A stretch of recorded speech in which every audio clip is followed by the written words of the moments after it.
Hello, everyone, and welcome back to Randy's old-time radio shows.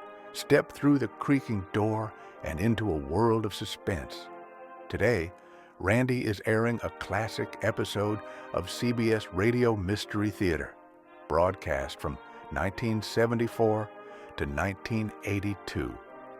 Carried by over 290 stations nationwide, it brought radio back to life with stories of mystery, suspense, and the supernatural.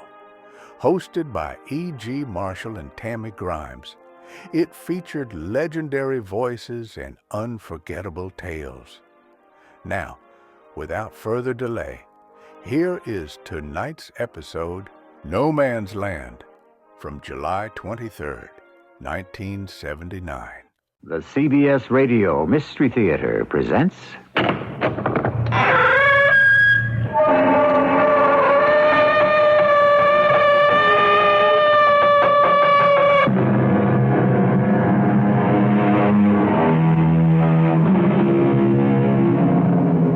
Come in. Welcome. I'm E.G. Marshall. A French philosopher once maintained that the history of the ancient world was the result of the shape of Cleopatra's nose. The day of the Battle of Waterloo, Napoleon was suffering from an upset stomach. The 100 Years' War began when the King of France sent the English king a can of tennis balls. The motives that drive men to action or secure their downfall are often trivial. But the results are not. Boundaries are changed forever. People die in holocausts, not of their own making. Faith and hope are crushed in a chain of events that began with a sleepless night. The verdict has been rendered, Sergeant. You and your comrade have been found guilty and must die. But we're on your side. That is how it appears to you. We're fighting to save your village. No, Sergeant, you are not. You are fighting to destroy it. And we will not let you.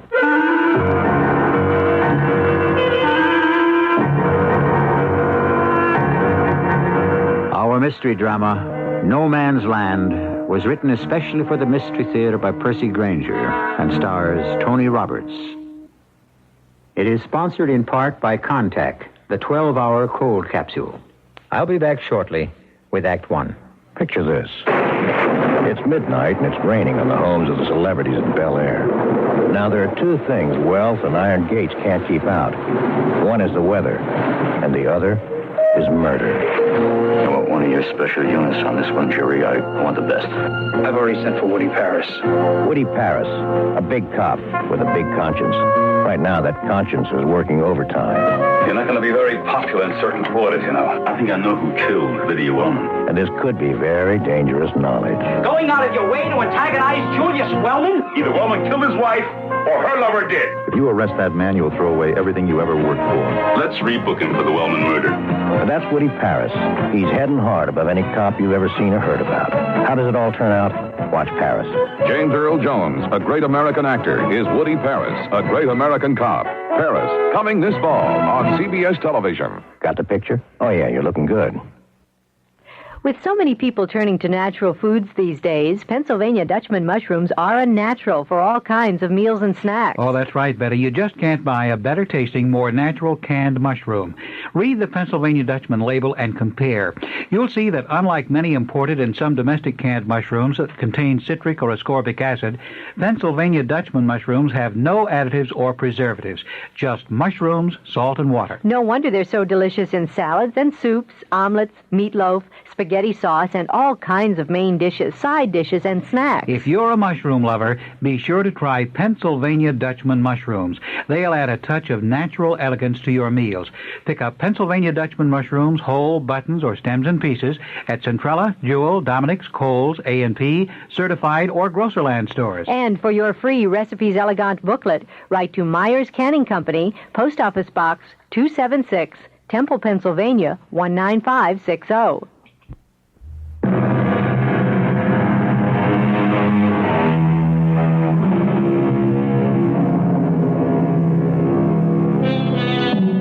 great German dramatist Gotthold Lessing said, "There are things which must cause you to lose your reason, or you have none to lose."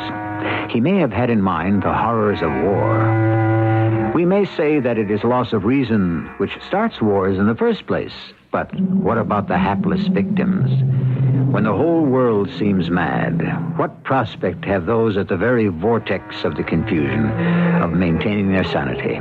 And to what lengths will they go to protect their lives? We're in northern France, near the Belgian border. It is 1944. The Allied drive for Berlin is moving ahead in full force. You wanted to see me, Captain? Yes. Pull up a camp stool, Sergeant. We just got orders from 1st Army headquarters to get them over the Somme River by Friday. Friday? Mm-hmm. That's the day after tomorrow. Well, 9th Army is meeting stiff resistance up north. Now, we have got to get up there and put the pressure on the Germans' left flank. Now, my engineers have the job of putting up a pontoon bridge over the river, huh? Mm-hmm. And my squad? Well, there's 2 possible places the bridge could go. I've already sent out a patrol to check out one. And we check out the other. Yeah. Now, here is a detailed map of the area. Now, this is the road I want you to scout. I can get my engineers up to the river a heck of a lot faster if we don't have to wait for support, you know? But I'm not sending them out without it, if there's any sign of the enemy. Establish radio contact when we reach the river? Yeah. And report any sign of enemy activity. We'll take whatever route looks the safest, huh? Now, you take this map. You've got, about 7 miles to cover. And if you don't meet any resistance, it shouldn't take you more than a couple of hours. So. Yes, sir. Aerial reconnaissance shows there's no heavy German armor across the river, so there shouldn't be any problems. You can tell your men this is purely a routine mission.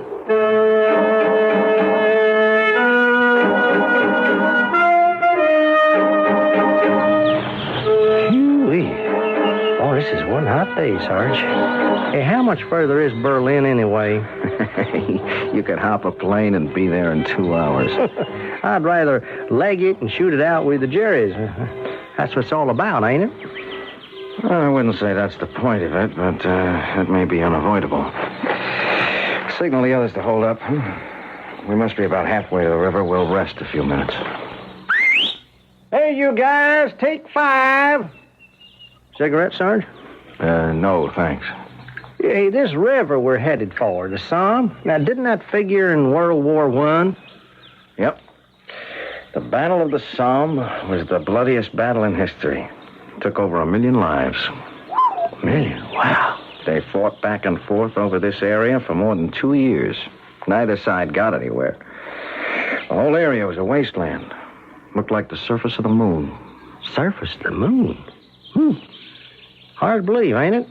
Looking at these fields and them woods over there. It's amazing how the land regenerates, isn't it? I mean, you'd never know there'd been a war here at all. Yeah, well, I'm beginning to have my doubts about this one. Get down! Is everyone all right? Hey, wait. One of our guys was hit. Oh. And it looks like Bill. Hey, Jackson's crawling over to him. Now, where did that shot come from anyway? I'm not sure. It sounded like the field up ahead of us. Hey, you see anything? No. How's Beale? No, Jackson signaling thumbs down. Hey, whistle the rest of the men over here. Yeah, but they'll have to come across the road. Well, over there, they're exposed. Well, okay, Sarge. Oh, you, bring it on in. Can't we cover him, sir? Oh, I can't tell where the shots are coming from. They got Morrison. Jackson, are you okay? Yeah. Crank up your radio, will you? Get us in touch with headquarters. I thought there weren't supposed to be any Jerry's out here. Brewster, how's Morrison? He ain't moving. Hello. Well, you think you can reach them? Hello. I sure can try. Hello, Dogwood. Can't you get them, Jackson? No. All right, let me try. Hello. Dogwood, can you read me? This is Sergeant Fraser. Come in, Dogwood. It's dead, sir. No, wait a minute. We're getting something. Hello, Dogwood. Well, what the heck is that, sir? I don't know. Dogwood, this is Sergeant Fraser. Do you read me? It sounded like music, sir. Well, we must have picked up something in the area, or else the Germans are jamming us. Rooster, how's Morris? He's dead, too. All right, that leaves 5 of us. What are we going to do, Sarge? Listen, I say we light out after them. Now, it don't sound to me like there's any more than half a dozen of them. Well, we weren't able to make radio contact now. We're going to have to turn around and try and get back to camp and let them know what we ran in. Carson! He was hit. He was hit in the back. You know, they're behind us, too. Now, we can't go back. They got us surrounded. Well, we got to get off the road.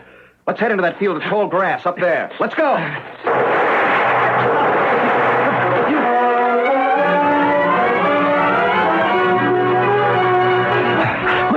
Well, I think we got around them somehow, Sarge. All right, hold up.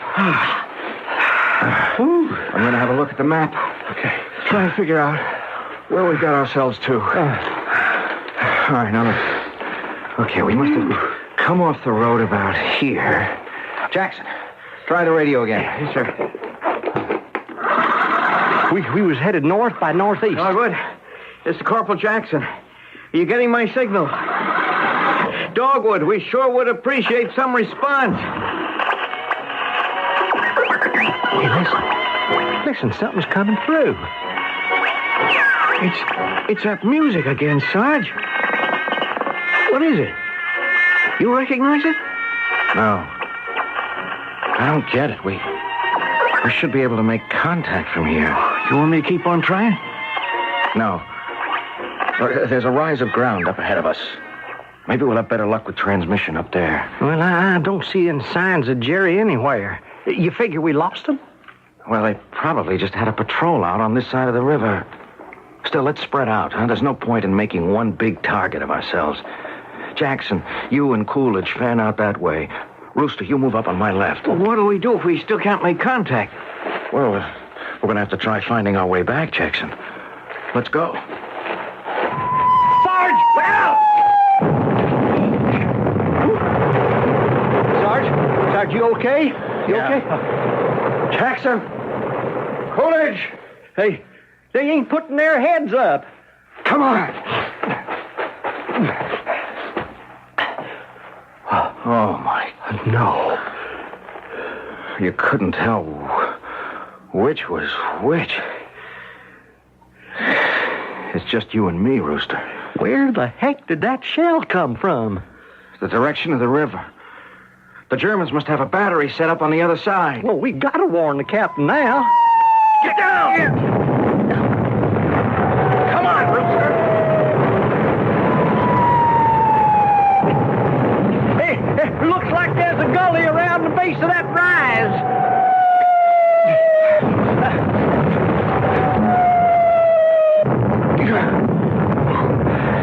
How do you feel about war now, Rooster? Oh, I just want a chance to get at them fair and square.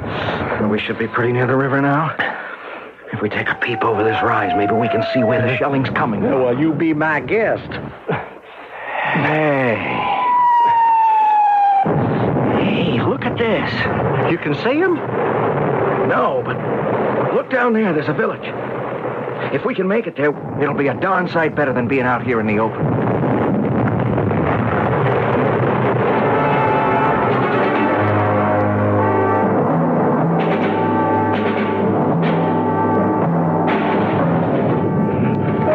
Listen, I say we duck into the first door we come to, Sarge, and knock afterwards. In here. Shut the door. Oh, man and boy, I didn't think we'd make it. Are you okay? Yeah. Uh-huh. Hey, what is this? What is this place anyway? Looks like some kind of old shed.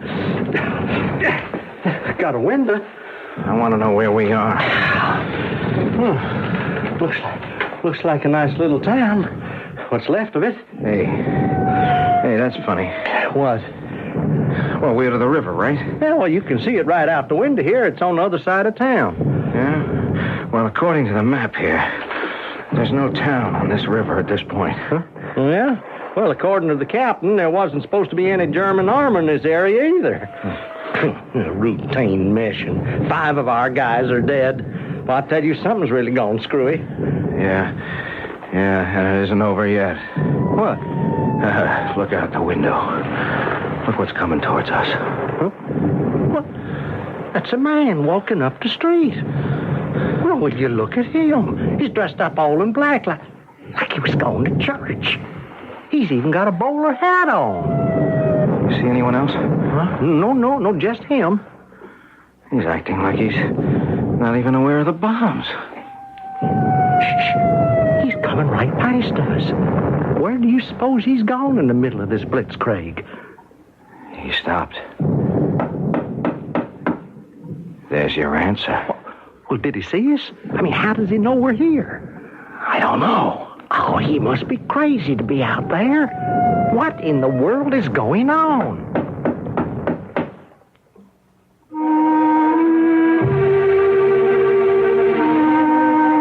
It requires, someone once said, more bravery to overcome the weariness and lassitude of old age than it does to go into battle.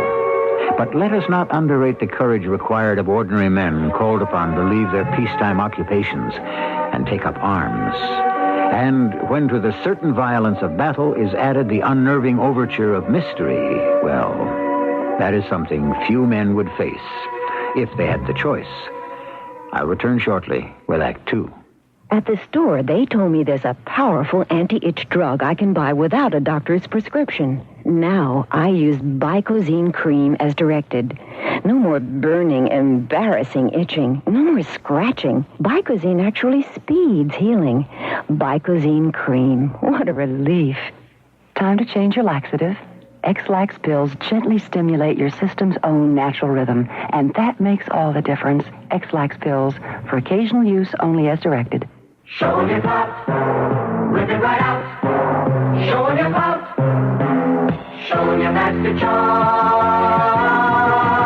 I love to shop. I'm a woman. I love to travel. I work. I always need something. A summer wardrobe. Leather luggage. A gift for him. A gift for me. What do you do? Show him your clout. Hey, we're in charge with Master Charge. When you carry Master Charge, you carry clout. Show me clout.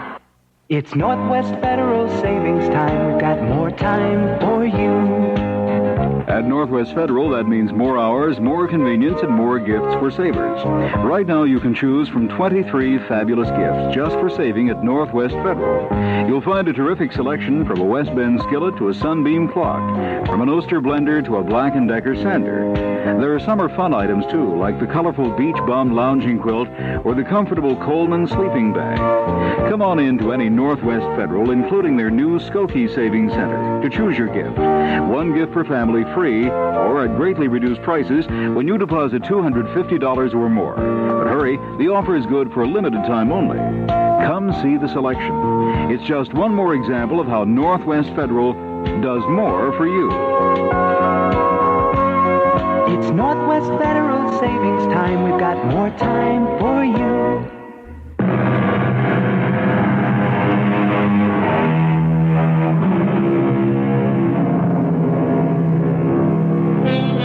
All life is a battle of the individual with the universe.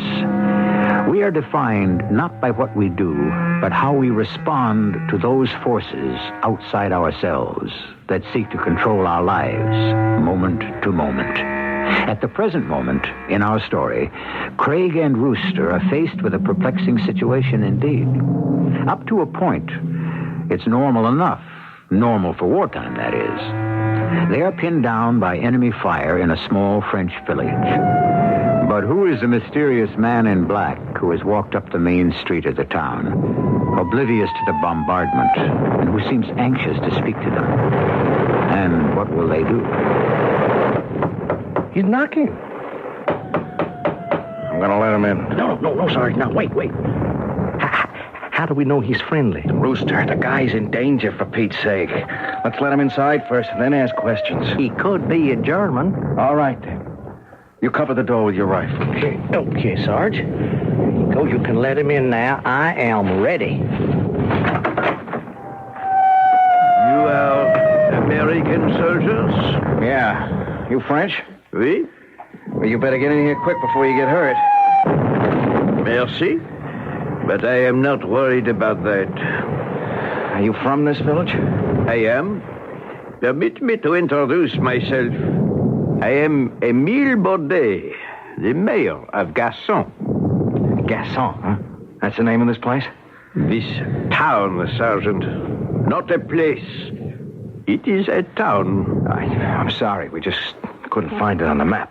This man who is pointing his gun at me, is he your comrade? Rooster, lower your rifle. Well, how do we know he ain't armed, Sarge? Are you carrying a weapon, Mr. Baudet? I am not armed. All right.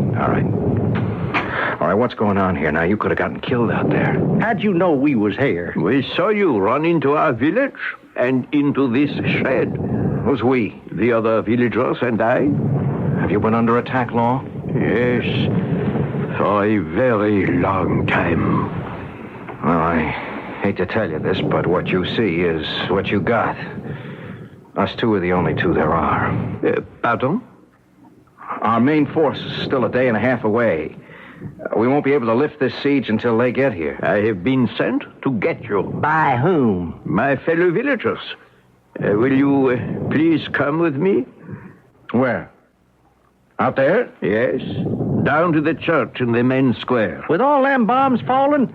Sarge, he is crazy. Please come with me. Look, Mr. Baudet, I told you there's only two of us, and we've got to try to get back to our unit. Now, there's nothing we can do. There isn't much time. Much time before what? Before this shed we are in will be struck by one of those shells. Yeah, well, I'd rather take my chances in here than out there. We will be hit, I promise you. Rooster, quick, get out of the street!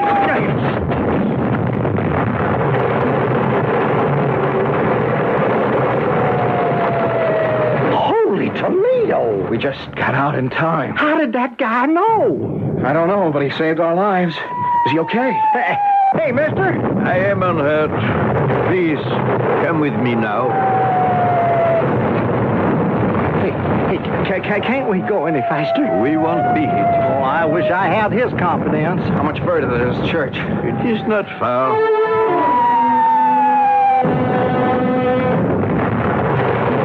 Here we are. Please, gentlemen, go inside. Oh, with pleasure. This looks like a good, solid piece of work to take cover in. Hey, thanks, mister. It's pitch dark. Your eyes will soon adjust. Please, follow me. Where are you taking us, huh? To the cellar. Oh, that's a good idea. Here we are. Hey, looks like the whole village is down here. Why, there must be 200 people. Well, this is probably the best air raid shelter in town. And now, please, give me your weapons. What? Please. We are in a church. Sarge? No, we can't do that. Yeah, look, I think we're okay, Rooster. I don't think it's a trap. I don't see any soldiers. Yeah, but we have got to try and get back. Yeah, but just a minute here. I mean, maybe they need some kind of reassurance, that help is really on the way. Okay, Mr. Baudet, here are our weapons. Thank you. I will entrust them to the bailiffs. The bailiffs? My friends, here are the two soldiers who entered our town. They are Americans. Shoot them! Guillotine them in the town square! What? They must die! Hey, didn't you hear what your mayor said? We're Americans. My fellow villagers, please, patience. Sarge, I think we ought to get out of here. Well, there's too many people between us and the stairway. Please, we must begin the trial. Trial? Of whom? Us? What for? You are soldiers, are you not? No, I'm a garage mechanic who just happens to have been drafted and sent over here to liberate your country. You are in uniform, and you are armed. Well, we ain't armed now, but boy, I tell you, I wish to Jehoshaphat we were. All right, listen to me. Can you hear that bombing up there? You're under attack by the Germans, and we're here to save your village. We're going to put up a pontoon bridge over the Somme so our troops can drive them back. And the longer you keep us here, the longer it's going to take for that bridge to get built. We don't care whose side you're on. I am convening this session of the People's Court at the village of Gasson. They gotta be joking. Bailiff, restrain the accused if necessary. Just what are we accused of? Of waging war, of destroying our village. We were only taking cover from enemy shell fire. And why is the enemy, as you call them, firing? Because you are here. They must be German sympathizers. We are not for the Germans or for the Americans. We are for ourselves. No one in uniform is on our side. There is not a person in this room who has not had to endure loss and suffering from the ravages of war. We had nothing to do with starting it, but we are its principal victims. First, the Germans overrun us from one direction, and then they are pushed back, and the Allies overrun us from another. And so it goes. And each time the smoke clears, more of our relatives and neighbors are dead. More of our houses are in ruins. More of our fields have been burned. Yes, but you can't put us on trial for that. But we can put you on trial, Sergeant. For in the town of Gasson, we have passed a law. No soldier may enter our village except under pain of death. Sarge, they're crazy. Now, we have walked in the whole town filled with crazy people. May I speak? Once we lay down the bridge, our troops can move across and drive the Germans back once and for all. Hey, Sarge. Hey, listen. I think the shelling stopped. Now, we got to get back. We are wasting time. Now, there's too many people. We can't make a break. Yeah, well, those men there got us covered with our guns. Do the accused have anything more to say in their defense? Yeah, I got something to say. I wouldn't fight for you people now if my life depended on it. If we could believe you were sincere, Corporal, we might almost be persuaded to let you go. Mr. Baudet, I know you're angry and I know you feel helpless, but Rooster and me, we're in the same boat. We don't have any more control over how we come to be here than you do. Why are you here? I told you we were sent to scout the river. To choose a route for your army to take. And if you choose the road that goes through our villages, then once again Gasson is bombed and invaded. Is this not true, Sergeant? You have my word for it, Baudet. With all the shelling that's going on here, we won't be coming through Gasson. Sarge, hey, how did he know that? Know what? How did he know that we were making a choice of routes? You know, I'll bet they're the ones who jammed our radio. They killed Morrison and the others. They did not kill anyone, Corporal. Yeah, but how did you know, huh? Now, you answer me that. How did you know what we were doing? It is time to render a verdict on these two men. Oh, where is your jury? You can't have a trial without a jury, or don't you believe in that either? Every man and woman in this room is the jury. The whole village will cast a vote. A jury's decision has to be unanimous. That is correct. If so much as a single person dissents, you will not be found guilty. People of Gasson, all those who find the accused guilty as charged, signify by raising your hands. Is there anyone who will vote for their innocence? Judgment has been rendered. And the sentence, which must be passed in accordance with the law of this town, is death.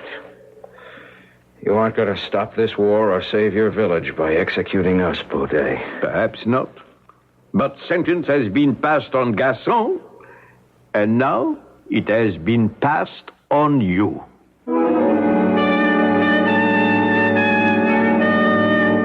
Justice, as W.H. Auden once observed, is permission to peck just a wee bit harder than we have been pecked.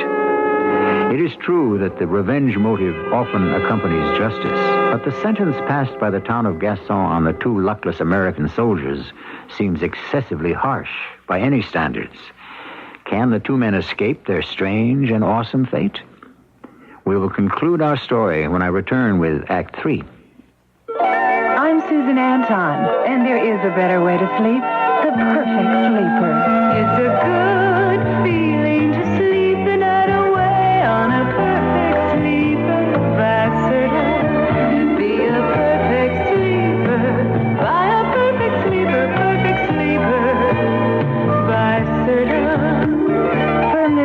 feels good.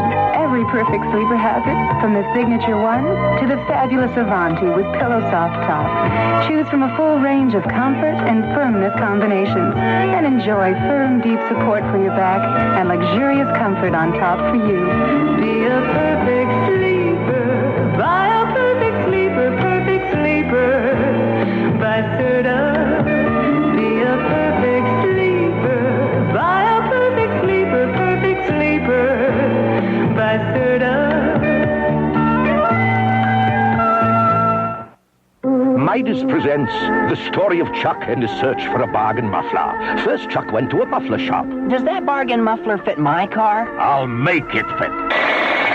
Chuck chucked that idea and tried a department store. Can you get me out in under an hour? What am I, Houdini? So Chuck escaped fast and drove to a gas station. Does your bargain muffler come with a guarantee? Don't you trust me? Frankly, Chuck didn't. Suddenly, upon the horizon, Chuck saw the golden glow of a Midas sign. Don't worry, Chuck. I'll give you a good price on the right muffler for your car. And I'll have you out in 30 minutes with this guarantee.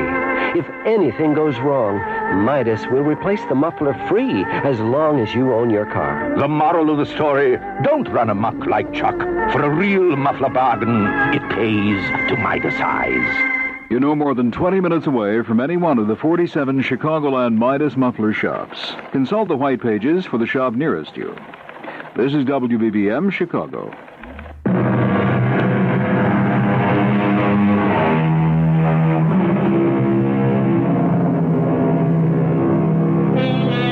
All life is a struggle for survival. And in wartime, there is no doubting the stakes. It is life or death. God is on the side of those with the big guns, George Bernard Shaw remarked cynically. Perhaps, but the unarmed civilians of Gaston are determined to strike back at the powerful warring armies in any way they can. And the victims of their outrage are two young American draftees. The two condemned men will permit themselves to be bound in preparation for their execution. I ain't permitting anything. Tie him up. I trust, Sergeant, that you will not make us fight you too. You know, Baudet, that killing us isn't going to solve anything. But it will perhaps serve as an example to the armies of both sides to stay out of Gaston. No, it won't. When this is discovered, there'll be reprisals. You'll all be put on trial for murder. As your comrade observed, the bombardment has stopped for the moment. We will take advantage of the lull. Let us take the prisoners outside.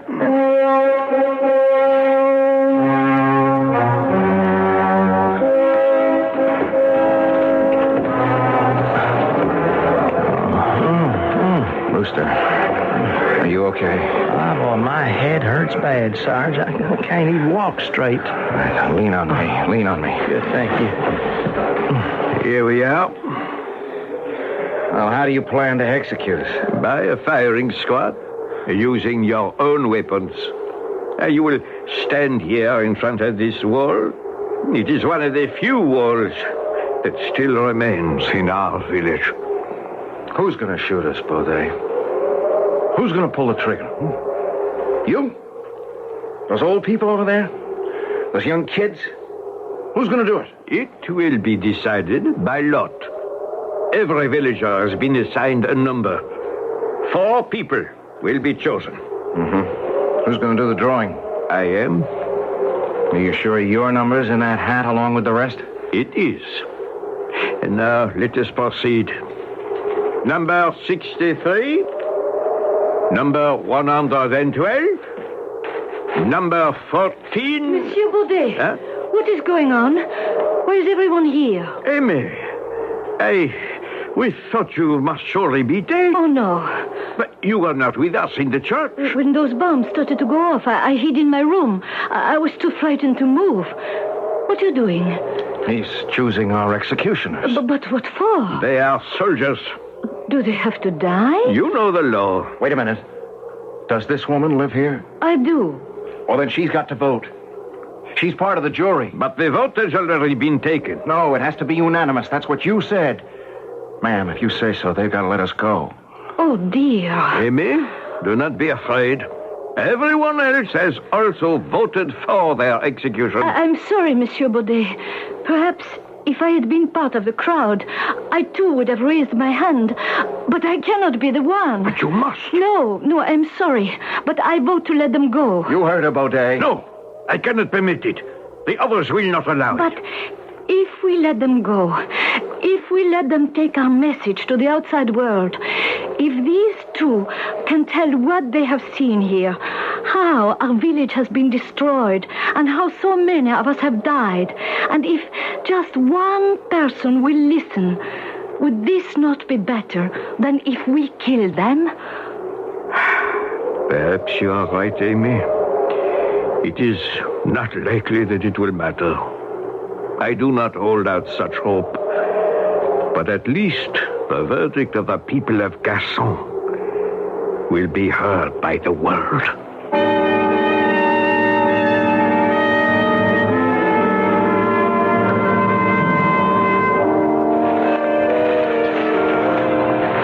How's your head? A lot better from being out of that town. Hey, how come we're cutting across the field? Wouldn't we make better time sticking to the road, huh? Well, we lost so much time because of that madness back there that I want to try finding Jackson's body and see if we can get the radio to work now. We've got to make contact with the captain and warn him not to come this way. Not with those German field pieces across the river. There's the rise we were headed for when Coolidge and Jackson got hit. Yeah. Their bodies should be right about here. Oh, that shelling sure tore everything up, didn't it? Craters everywhere. Yeah, it looks like the surface of the moon. Sarge? What's the matter? Did I say something? This is where they were. I remember the spot. Well, there ain't no sign of them around here. Wow, the grass is all tore up. Well, we ought to be able to see them if they was here. They're gone. Their bodies are gone. All trace of them. You know, I'll bet them people came out and dragged them off so there wouldn't be no evidence. Yeah, but the townspeople didn't kill them. Those shells were definitely coming from long-range guns across the river. Well, who else would take them? I don't know. Come on. Hey, look, where are we going? Back to the road. I want to see if Morrison and the others are still there.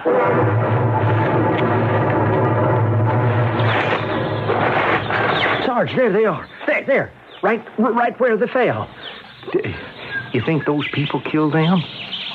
Well, if it was the people of Gasson, these are the bodies you'd think they'd want to get rid of, wouldn't you? Oh, no, it don't make no sense at all. Well, we can't worry about it now. The main thing is to get back and report to the captain.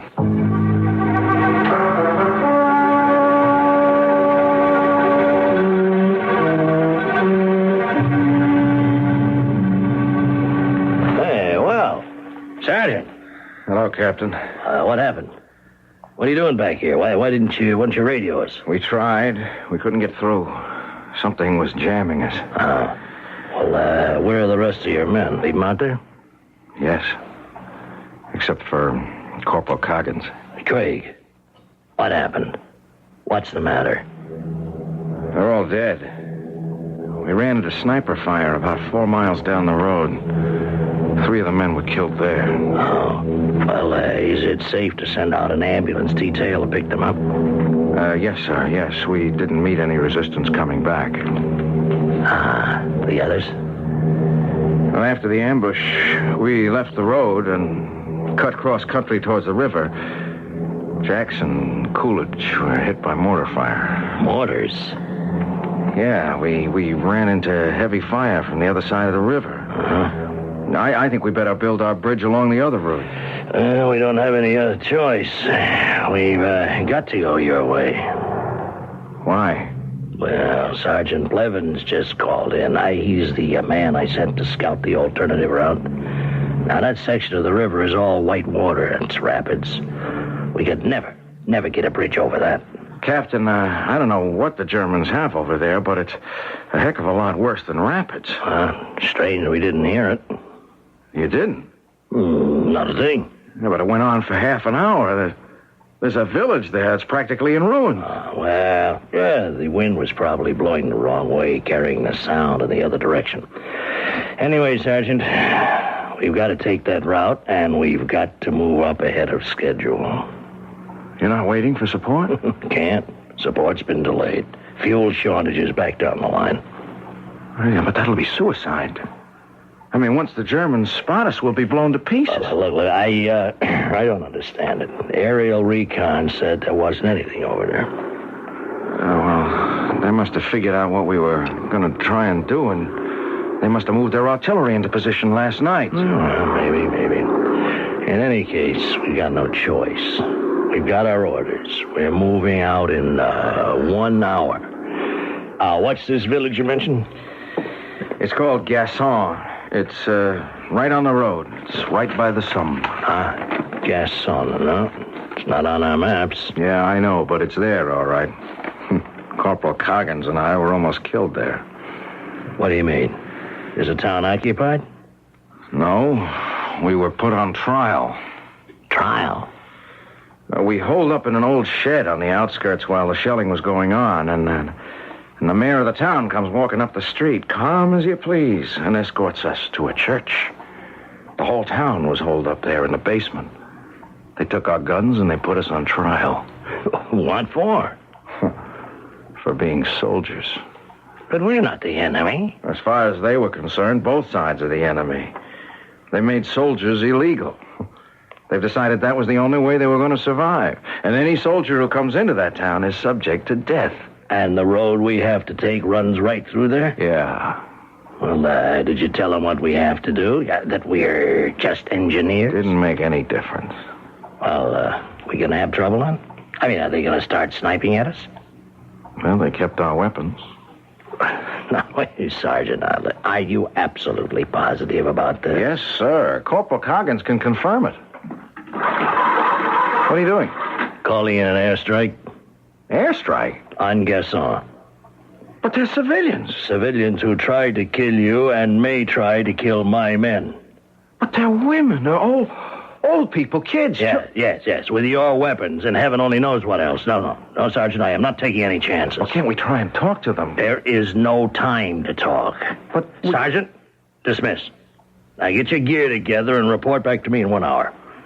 You've been on the road, so I want you traveling in my Jeep.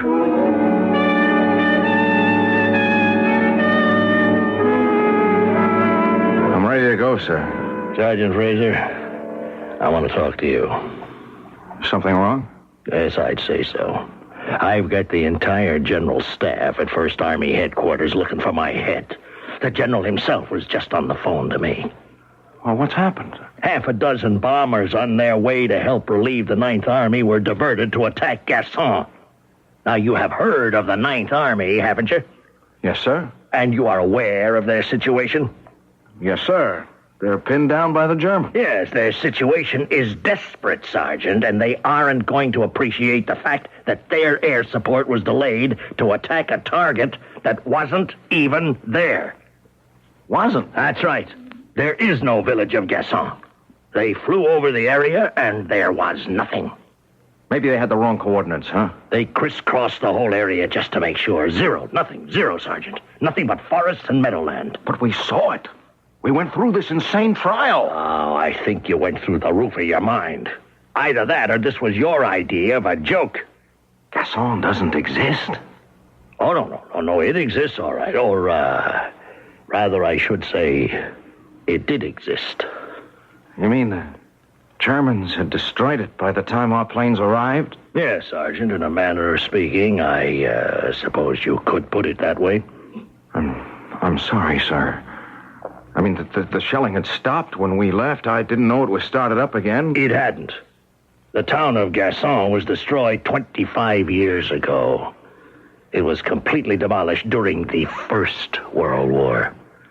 It was caught in the no-man's land between the Central Powers and the Allies. So by the end of the war, there was nothing left to indicate the place had ever existed at all. Not a stone, Sergeant. Not a soul. It's not possible, Captain. It's there, I tell you, it's there. And furthermore, the pilots of those planes said there was no indication there had been any bombardment in that area whatsoever. Really? Then how did Jackson and Coolidge die? Sergeant, I don't know. But we are proceeding as scheduled. And maybe along the way, you'll remember.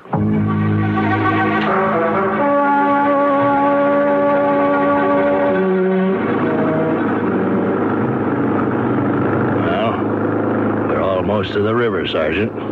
There's no sign of enemy fire or of your village. It's around the next bend. It's got to be. I don't understand what's happened to these fields. What's wrong with them? They were torn apart. There wasn't a blade of grass anywhere, and now look, it's like nothing happened. Here we are. There's the river, and there is no village. It's got to be here. Craig, calm down. No. We walked down the streets. There was a church right there, right where those trees are. Craig, you lost 5 men today. Believe me, I know what it's like. I know what it can do to a person. Monsieur Baudet came and got us. We were put on trial. But you cannot take that responsibility all on your own shoulders. You can't blame yourself. Our job now is to get on with building that bridge. Sergeant? Listen. You hear that? Hear what? That's the same music that was on our radio. Sergeant, you're hearing things. Let's go, huh? You'll probably never know for sure what actually happened. But if we let them go, if we let them take our message to the outside world, if these two can tell what they have seen here. What we saw? What did you say, Craig? How our village was destroyed, and how so many of us have died. And if just one person will listen. Sergeant, what's the matter? No, Captain. No, I think I do know. I think I do know what happened.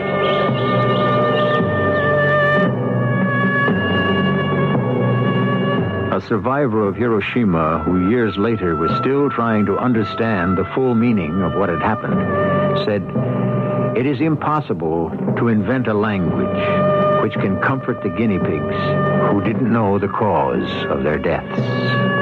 The villagers of Gasson, by recreating the scenario of their destruction so that its message might reach the outside world, were trying to create just such a language.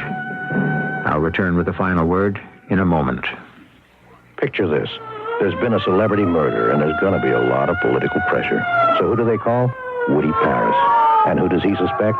Only the most beloved politician in town. You're not going to be very popular in certain quarters, you know. I'm not running for office. His only witness is the dead woman's lover. I think I know who killed Lydia Wellman. James Earl Jones, a great American actor, is Woody Paris, a great American cop. Paris, coming this fall on CBS television. Got the picture? Oh, yeah, you're looking good. Take your contact, take it now. Give your code to contact. I'm going to change your mind about nighttime cold medicine.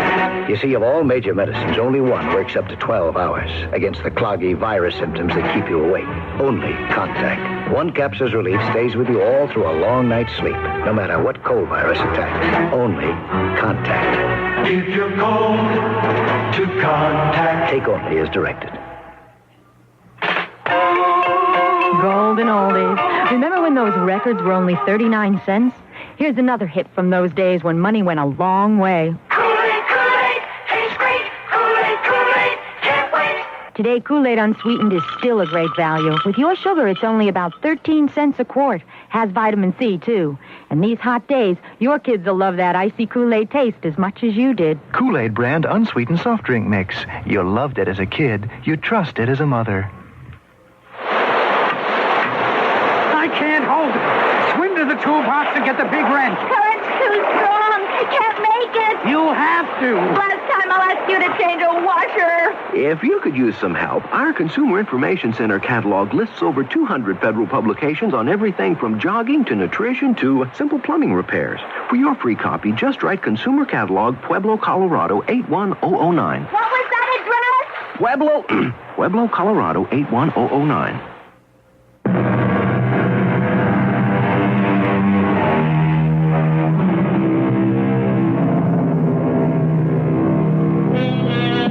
citizens of Gaston, by demanding that the memory of their terrible fate not be forgotten, were also demanding, in a way, that their souls be left in peace. But their quest was not yet over. Our story took place in the fall of 1944. That winter, the Germans took the Allies by surprise with a counterattack that became known as the Battle of the Bulge. And once again, the spot where Gaston had stood was ravaged by cannon fire. Only after the German thrust was repelled was the embattled earth beneath which reposed the souls of Gaston left in peace forever. Our cast included Tony Roberts, Earl Hammond, Carol Teitel, and William Griffis. The entire production was under the direction of Hyman Brown. This is E.G. Marshall inviting you to return to our Mystery Theater for another adventure in the macabre. Until next time, pleasant dreams.